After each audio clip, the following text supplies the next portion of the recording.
good, my anime people? What is good, yo? So, JoJo. JoJo. Holy crap, guys. I honestly wasn't expecting JoJo to, straight up hop into the action this quickly again. I gotta understand that it's definitely a setup in the sense of there had to be somewhat of an enemy, but like this quickly and this like fast, it's actually kind of ridiculous in the sense of it feels like the people who have started to track them got more information than we were actually like led on to know, and that's usually what JoJo likes to do. It likes to where's his footprint?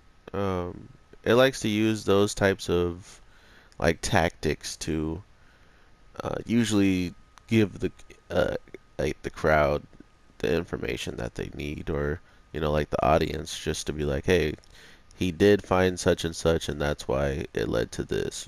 So, with all that being said, we are in a situation where we are now seeing the final stand, I believe, on the team that we haven't seen yet. Fuziros, field goals, and we also already got his backstory relatively quick. And there's probably gonna be, nah, it's I'm pretty sure it's over. Besides like the whole part of maybe why he wanted to, be the guy who kind of stands up for the younger guy in the team, which I think we kind of can understand that already just from his backstory alone. He was in the same position as that kid, being mistreated and like looked down upon because one, his age, and two, he was just seen. He went kind of through this exact same things as him when it came down to the jail. Um, but he got out.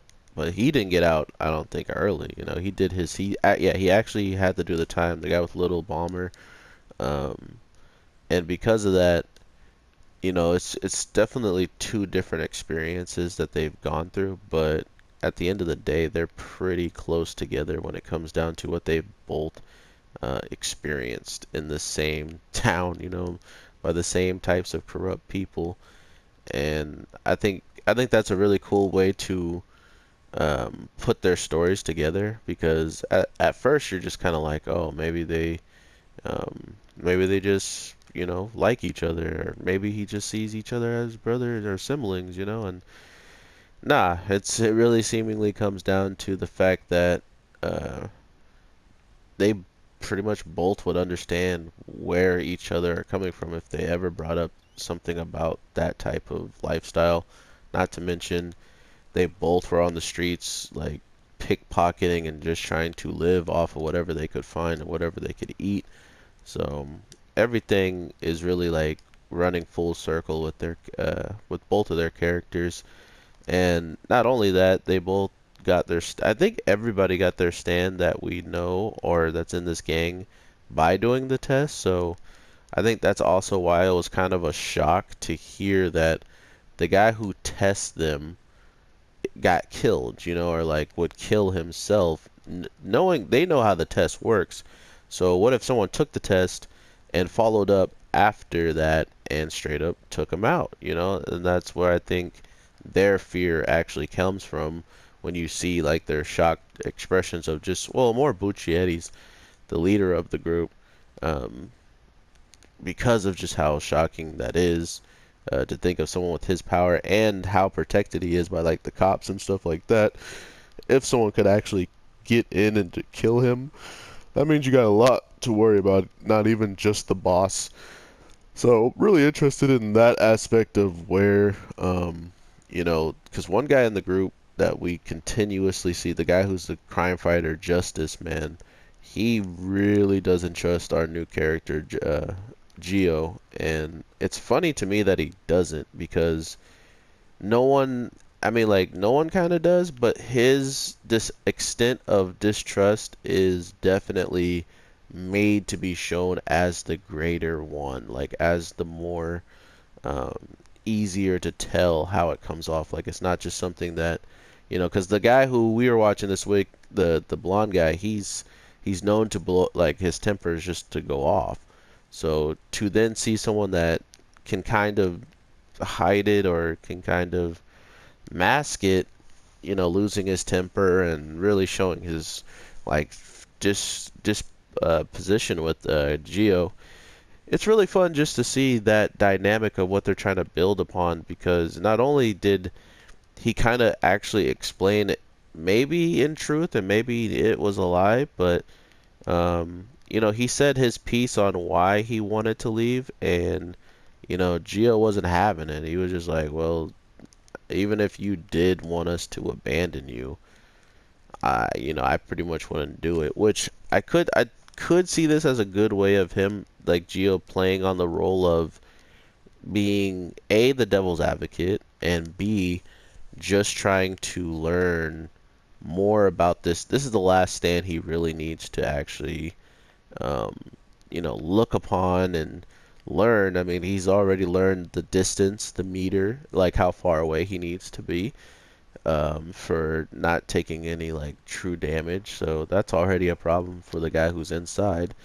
Not to mention, after learning all of this, he still pretty much like insisted on staying, So a lot of things that Geo is doing could be seen as very weird, and I think it's a good thing he's doing that because it just makes it that much more obvious that whatever he's doing, there's a chance of it all just being a front. This all could just be fake, and the reason why he's doing it is to get as close as possible to this gang, and boom, bam, try to beat them, uh, beat every single person in the gang, even if the ones that are closest to him become a threat. He has some way of defeating them. I don't know that for sure. I mean, he might become best friends with these people and never even consider once betraying them. But as I see it right now, he feels like a Batman character trying to get all the information he can before he makes any types of moves. Is more of Geo's types of fighting style. So I can't wait to see him actually get back in action, which I understand with this show. They're really trying to show off the other stands to then complement Geo or just to complement the show in general as like, oh, these guys can do all of this, and then guess what? Geo can do better, or like he can do something crazier. These guys are pretty much his hype men at this point, and we're just getting very, very hype off of what we're supposed to be getting to see later on. And I can't wait to see what he can actually do or what he actually brings to the table.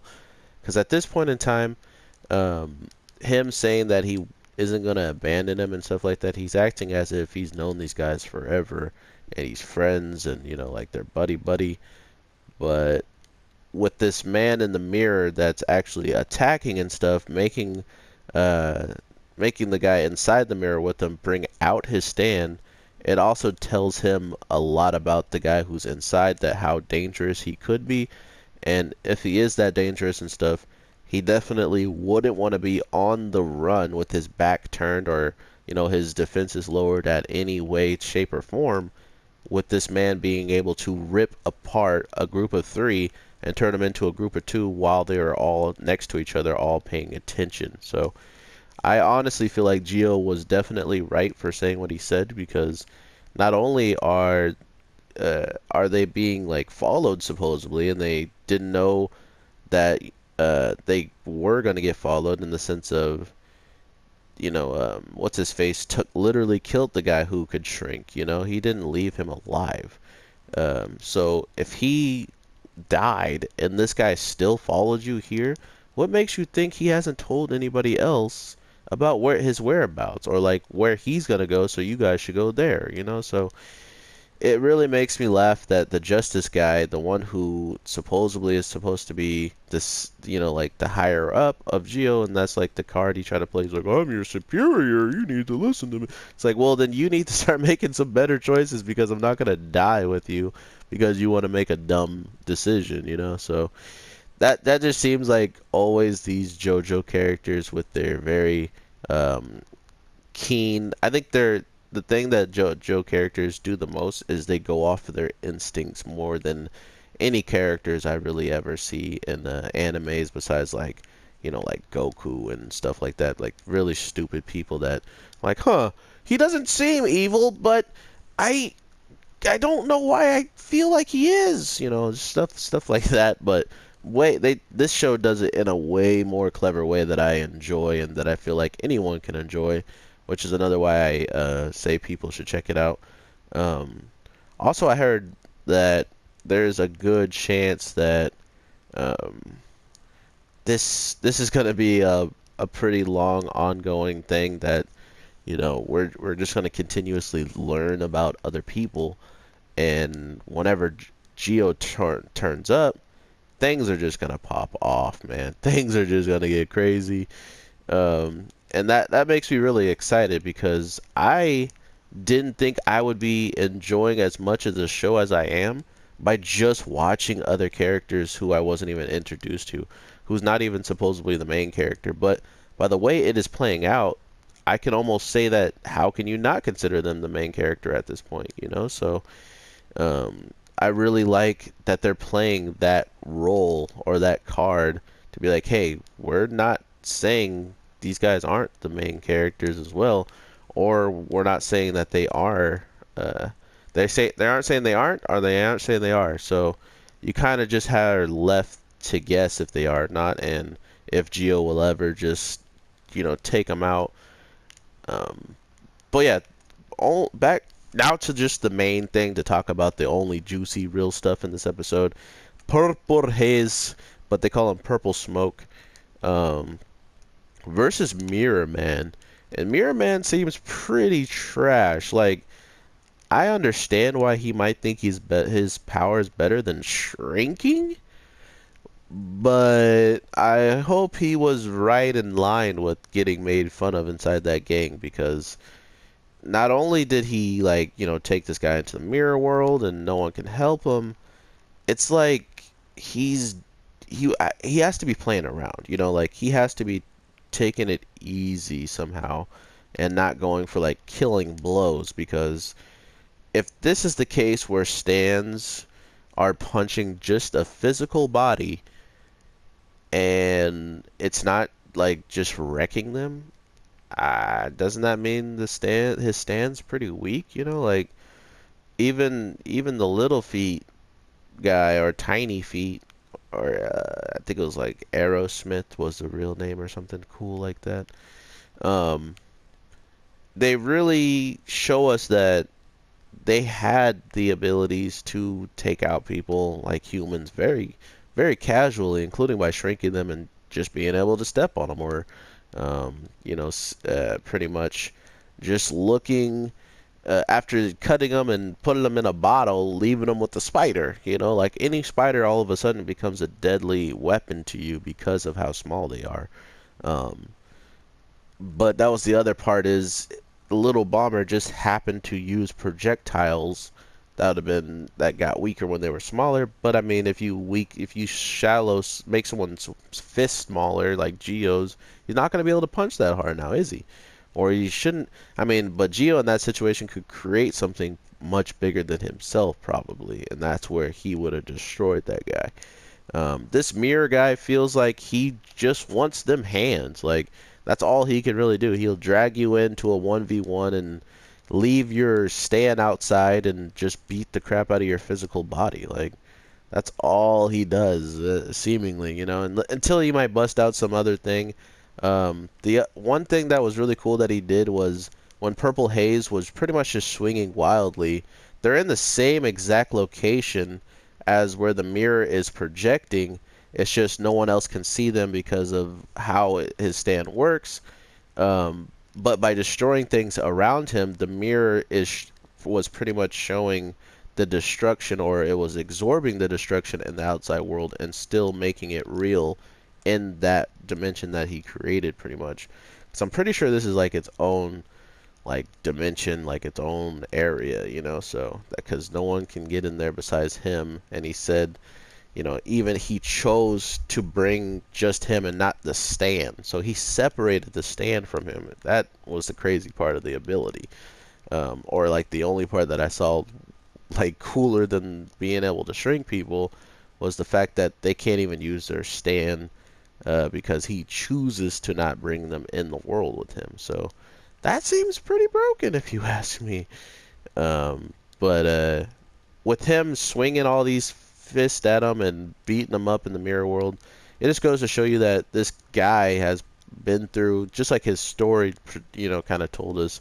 He started to go through some, rougher stuff later on.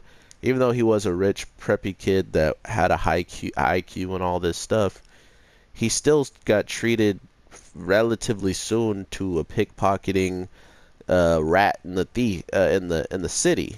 So regardless of him becoming the gang member, we can only imagine that since he's older than some of the members in there, he's definitely been living, uh, you know, after he was 13, he got pretty much kicked out of the school for beating the teacher up. So from 13 on till now, living in the streets and being disowned by his parents, he's just been trying to figure it out. So um, I think that's why his character definitely feels a little bit more already developed in the sense of just intelligence. He even breaks the mirror and kind of giving the indication to the justice guy, like, get the heck out of here. Like, I even put my stand out there. I'm fighting.